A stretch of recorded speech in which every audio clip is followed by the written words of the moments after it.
Bienvenue chez C'est Maman qui cuisine. On se retrouve aujourd'hui pour préparer ce délicieux goûter très gourmand, la brioche perdue. Très facile, très économique également. Je vous mets la liste des ingrédients ici et on passe tout de suite à la préparation. Dans un saladier, on commence par fouetter ensemble les œufs et le sucre. On ajoute ensuite le lait, on mélange à nouveau. Un petit peu d'extrait de vanille, c'est pour le goût. Vous pouvez mettre aussi de l'eau de fleur d'oranger. Si vous ne mettez rien, c'est pas grave, ce sera tout aussi bon.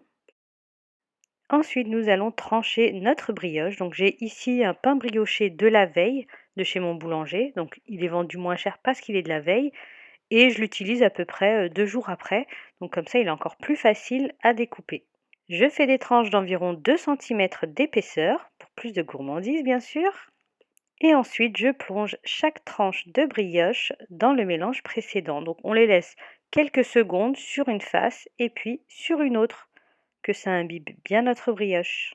Je les égoutte ensuite et je les place dans un plat, une grande assiette. Vous pouvez d'ailleurs les imbiber en avance, les réserver au frais et les cuire au moment de servir. Avant la cuisson, je les saupoudre d'un peu de sucre sur chaque face pour avoir une belle caramélisation. On passe maintenant à la cuisson, donc on va faire fondre notre beurre dans notre poêle. Une fois que le beurre est bien fondu et mousseux, on dépose notre brioche, donc on va les faire cuire environ 2 à 3 minutes sur chaque face. J'aime bien faire dorer également la croûte qu'on a autour, elle sera bien croustillante. Une fois qu'elle est cuite, vous la déposez dans le plat de service et ensuite, franchement, faites votre kiff.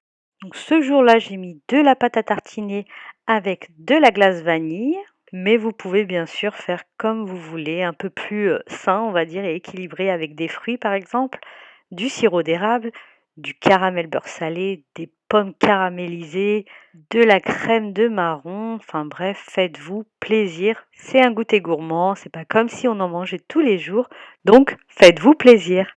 Je vous laisse sur ces images gourmandes. J'espère que cette vidéo et cette recette vous ont plu. N'hésitez pas à vous abonner à ma chaîne si ce n'est pas encore le cas.